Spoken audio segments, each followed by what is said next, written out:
नमस्कार दोस्तों, आप सभी का स्वागत है मेरे YouTube चैनल में। आज हम सीखने जा रहे हैं कि ई ग्राम स्वराज पोर्टल पर किसी कार्य की TS और AS कैसे फीड करें। तो इसके लिए हम सर्वप्रथम लॉगिन पर क्लिक करते हैं। लॉगिन पर क्लिक करने के पश्चात हम हमारे एडमिन लॉगिन से लॉगिन करेंगे।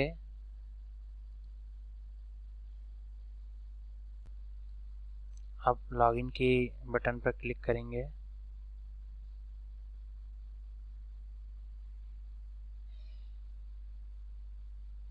जैसे ही हमने लॉगिन के बटन पर क्लिक किया तो हमारे सामने ई ग्राम स्वराज पोर्टल का होम पेज ओपन हो गया। अब हम इसमें ये आपको ऑप्शन दिख रहे हैं, panchayat profile, resource and develop, planning, voucher transactions, period and procedure, progress reporting. तो हम यहाँ प्रोग्रेस रिपोर्टिंग पर क्लिक करेंगे।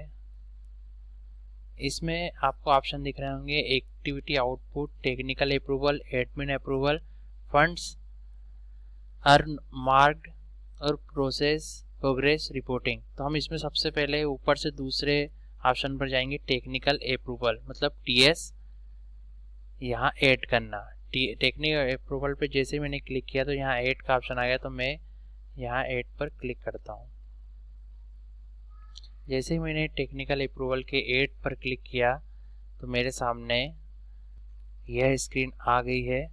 अब देखिए यहाँ आप साफ साफ देख सकते हैं, add technical approval, activity type. अब एक्टिविटी टाइप में हमने यदि पब्लिक वर्क्स लिए हैं तो पब्लिक वर्क्स पे क्लिक करेंगे, यदि बेनिफिशियरी ओरिएंटेड प्रोग्राम्स लिए हैं तो इस पे क्लिक करेंगे। तो चूँकि मैंने अभी पब्लिक वर्क्स पे सिखाने जा रहा हूँ तो हम पब्लिक वर्क्स पे क्लिक करते हैं। पब्लिक वर्क्स पे क्लिक करके ये चूँकि ये स्ट्रिक लगा हुआ है एक्टिविटी टाइप में, इसलिए पब्लिक यहाँ तो क्लिक करना ही है। इन दो को आप नहीं भी क्लिक करेंगे तो चलेगा।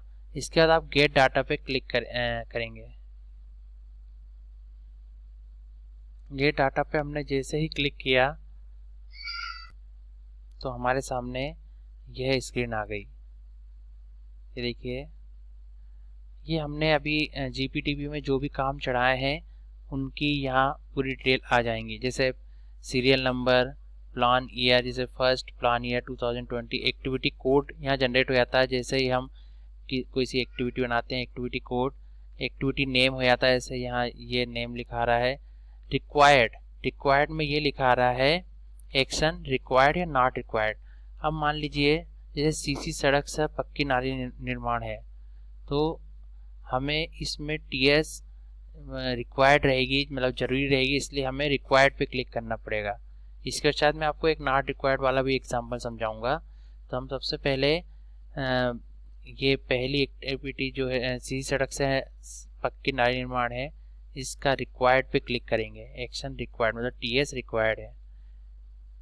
तो जैसे मैंने क्लिक किया तो यहाँ लिखा आ गया, are you sure you wish to add details. क्या आप श्योर हैं, पक्के हैं कि आप डिटेल एंटर करना चाह रहे हैं? तो मैं ओके पे क्लिक करता हूँ। जैसे ही मैंने ओके पर क्लिक किया तो अब मेरे सामने यह स्क्रीन आ जाएगी। देखिए यहाँ साफ साफ लिखा हुआ add technical approval. Add technical approval हम मतलब हमें TS यहाँ फीड करना है। जैसे एक्टिविटी कोड सबसे पहले आ रहा है, एक्टिविटी कोड, उसके बाद एक्टिविटी नेम, जैसे यहाँ CC सड़क से पक्की नाली निर्माण है। प्रपोज कास्ट जो हमने लिखी है वो आ रहा है। नीचे आ रहा है technical approved cost in rupees. जो भी हमने प्रपोज कास्ट किया यदि उतनी ही टेक्निकल कास्ट भी है तो हमने यहाँ फीड करी। ऑर्डर इश्यूइंग अथॉरिटी, हमें मतलब इसके TS जारी करता कौन से अधिकारी हैं उनकी पोस्ट लिखना है। मान लीजिए जैसे यहाँ मैंने AE साहब का लिखा है तो यहाँ AE लिख दिया। टेक्निकल अप्रूवल ऑर्डर नंबर कुछ भी हो सकता है, लेकिन यहाँ याद रखिएगा ये केवल अल्फ़ा न्यूमेरिक नंबर ही लेगा, मतलब या तो अल्फ़ाबेट लेगा या नंबर लेगा। यदि आपने और कुछ इसमें डैश या ये कुछ लगाया तो वो मना हो जाए। जैसे मैंने मान लीजिए मेरा गुन्नास का है तो ये BHU लिखा है, यदि मैं ऑब्लिक लगाऊंगा तो यहाँ एरर देगा कि enter alpha numeric value only, enter alpha numeric value only, मतलब या तो अल्फ़ाबेट लिखिए या नंबर लिखिए।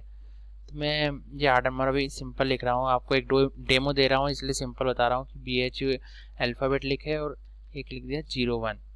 ठीक है, इसका टेक्निकल अप्रूवल डेट, तो यहाँ आपको सामने आइकन दिख रहा है, इस पर क्लिक करेंगे तो आपके सामने ये कैलेंडर आ जाएगा। मान लीजिए मैं मई की देता हूँ, तो इसे 28 मई की मैंने यहाँ डेट दे दी, तो ये टेक्निकल अप्रूवल डेट हो गई।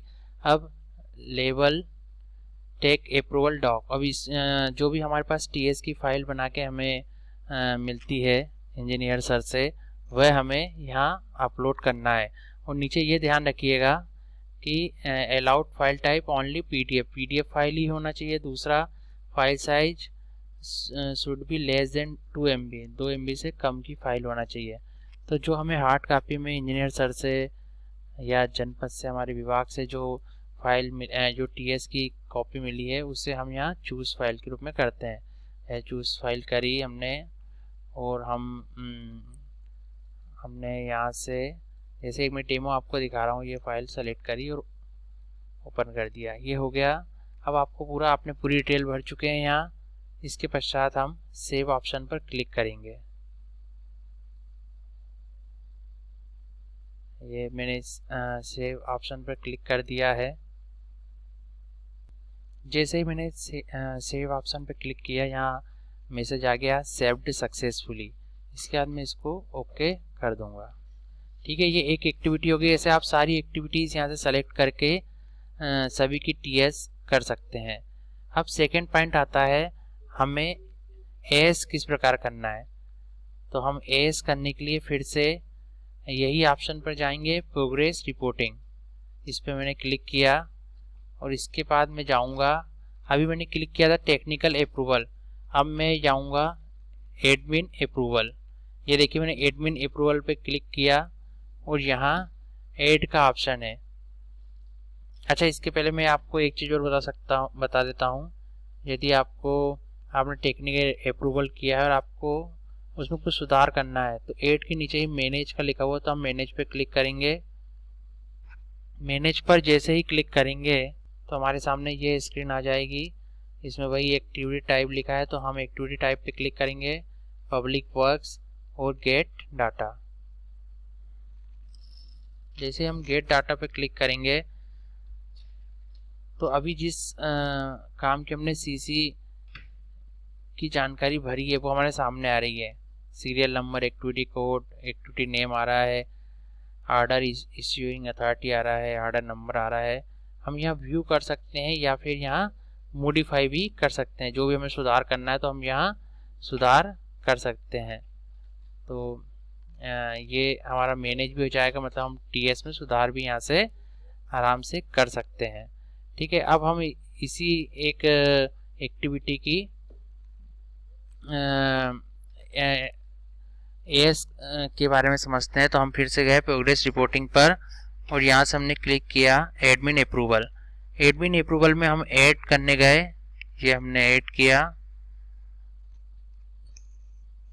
जैसे ही हमने एडमिन अप्रूवल पर ऐड किया, हमारे सामने ये स्क्रीन आ चुकी है, add administrative approval activity type. हम एक्टिविटी टाइप में वही पब्लिक वर्क सेलेक्ट कर रहे हैं। पब्लिक वर्क के बाद हम जा रहे हैं गेट डाटा पे क्लिक करने। ये हमने क्लिक किया गेट डाटा, तो इसके बाद हमारे सामने यह स्क्रीन आएगी।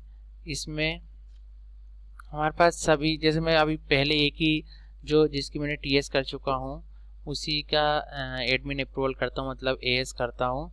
तो ये 2020 एक्टिविटी कोड आ गया, एक्टिविटी नेम आ गया और मैं अब इस पे अप्रूव पे क्लिक करता हूँ। ये मैंने जैसे ही अप्रूव पे क्लिक किया तो यहाँ लिखा आ गया are you sure you wish to add details, क्या आप श्योर हैं कि यहाँ आप AS की डिटेल डालना चाहते हैं। तो मैं ओके पे क्लिक करता हूँ। जैसे ही मैंने अप्रूव पे क्लिक किया तो यहाँ लिखा आ गया ऐड एडमिनिस्ट्रेटिव अप्रूवल। तो ये हम यहाँ AS जनरेट करेंगे, एएस यहाँ फिल करेंगे, एक्टिविटी नेम आ रहा है, प्रपोज कास्ट आ रहा है, टेक्निकल अप्रूव मतलब टीएस में कितनी राशि अप्रूव हुई वो भी लिखी हुई यहाँ आ रही है। इसके पश्चात यहाँ लिखा आ रहा हुआ fund allocation details from approved action plan. जो हमने अप्रूव्ड एक्शन प्लान किया था उससे कितना फंड यहाँ हमने अप्रूव किया था। तो यहाँ लिखा रहा central finance commission grant, basic grant मतलब जो मूलभूत राशि है हमारी 14 वित्त की, हमने वो लिखा था। तो सेंट्रल फाइनेंस कमीशन ग्रांट की बेसिक ग्रांट यहाँ अब हमने यहाँ लिखा था 7,65,000। जो भी राशि जिस भी ग्राम पंचायत ने लिखी वो यहाँ दिख रही है। इसके बाद स्कीम नेम आया, एडिट फंड एलोकेशन डिटेल्स। जैसे यहाँ ये पहले से ही आ रहा है, क्योंकि हमने जिसमें दिया हुआ है वही आ रहा है, नहीं तो हम चेंज भी कर सकते हैं। तो हम इस पर क्लिक किया, 14 फाइनेंस कमीशन बेसिक ग्रांट। यहाँ देखिए एलोकेटेड अमाउंट आ रहा है इन रुपीज़ जनरल। अब इधर नीचे आ रहा है अवेलेबल बैलेंस, ये अवेलेबल बैलेंस आ रहा है। इससे आप ज़्यादा बैलेंस यहाँ एलोकेट नहीं कर सकते, इससे कम ही कर सकते हैं। तो मैंने यहाँ अमाउंट एलोकेट किया तो इधर अपने आप टोटल एलोकेट अमाउंट रुपीज़ ये आ गया। हम इसके बाद एड रो भी, नई रो भी लगा सकते हैं यदि हमें और किसी स्कीम से भी यहाँ एलोकेटेड करना है तो। लेकिन अभी चूंकि नहीं करना तो मैं इसको डिलीट कर देता हूँ यहाँ से। ये एक हमने एलोकेट कर दिया। इसका एडमिनिस्ट्रेटिव अप्रूवल डिटेल्स, तो order admin approval order number, तो यहाँ मैं डेमो के रूप में इसे लिख लेता हूँ। ये मैंने अप्रूवल आर्डर नंबर लिख लिया है। फिर admin approval order issuing authority, तो चूँकि ये हमारी एज ग्राम पंचायत से होती है तो हमने ग्राम पंचायत यहाँ लिख दिया। अल्फा न्यूमेरिक और स्पेस भी नहीं दे सकते हैं, इसलिए हम यहाँ ग्राम पंचायत लिख दिया। एडमिन अप्रूवल ऑर्डर डेट, तो यहाँ मैं क्लिक करूँगा कैलेंडर आ जाएगा। तो मैं यहाँ जैसे 1 जून का दे देता हूँ। जैसे एडमिन अप्रूवल कास्ट वही रहेगी 7,60,000 जो हमने दी थी। अटैच्ड फाइल जो हम एएस ऑफलाइन बनाते हैं हार्ड कॉपी में, वही यहाँ अपलोड करना, और उसका भी वही नियम रहेगा। Allowed file type only PDF और 2 MB 2 MB से कम होना चाहिए। हमने यहाँ चूज फाइल पे गए और एक सिंपल फॉर्मेट जो भी मैंने बनाया हुआ है केवल डेमो के लिए वो करा। अब आप देखेंगे यहाँ हमारी एडमिनिस्ट्रेटिव अप्रूवल जो एएस है वो उसकी पूरी जानकारी हमने यहाँ दे दी है। Activity name, propose cost, technical approve cost, fund allocation details from action plan, edit fund allocation detail, ये सब दे चुके हैं हम। और एडमिनिस्ट्रेटिव अप्रूवल डिटेल्स भी यहाँ दे चुके हैं और अपलोड एक्टिविटी आर्डर दे चुके हैं। इसके बाद हम यहाँ सेव पर क्लिक करेंगे। जैसे ही हमने सेव पर क्लिक किया, ठीक है, जैसे ही आपने ओके पे क्लिक किया आपकी एएस सुरक्षित हो गई है। अब देखिए मैं फिर से यही ऑप्शन पे आ रहा हूँ प्रोग्रेस रिपोर्टिंग पर। यहाँ जैसे ही मैंने गया तो एडमिन अप्रूवल में भी आप नई एज भी कर सकते हैं और मैनेज भी कर सकते हैं, इसलिए मैनेज पे से हमने क्लिक किया तो ये ऑप्शन आ गया एक्टिव टाइप। तो मैंने यहाँ पब्लिक वर्क्स सेलेक्ट किया। ये मैनेज एडमिनिस्ट्रेटिव अप्रूवल है, मतलब यदि हमें कोई सुधार करना है एज में तो। और यहाँ गेट डाटा पे क्लिक किया। ये देखिए जैसे गेट डाटा पे क्लिक किया तो यहाँ जिस टीएस के अपना भी एज की थी वह जानकारी आ रही है, serial number, activity code, activity name, gram panchayat, और यहाँ जो हमने ऑर्डर नंबर दिया था वो। इसके हम यहाँ व्यू पे क्लिक करके पूरी जानकारी भी देख सकते हैं। तो हम इस तरह यहाँ जो हमने एएस करी है उस काम की यहाँ उस काम को पूरी तरह से व्यू कर सकते हैं, देख सकते हैं। या फिर यदि हमें उसे उस एएस में कुछ सुधार करना है तो यहाँ मॉडिफाई ऑप्शन है, हम यहाँ क्लिक करके हम हमारे काम की एएस को मॉडिफाई कर सकते हैं, सुधार सकते हैं। तो दोस्तों आज के लिए इतना ही काफ़ी। अब मैं आपको इसके अगले पार्ट में इसके आगे की प्रक्रिया बताऊंगा जो वो भी बहुत ज़रूरी है। आप मेरे चैनल को सब्सक्राइब जरूर करिए, जिससे आपको इससे आगे की जानकारी भी और नए नए अपडेट्स मिलते रहेंगे। धन्यवाद।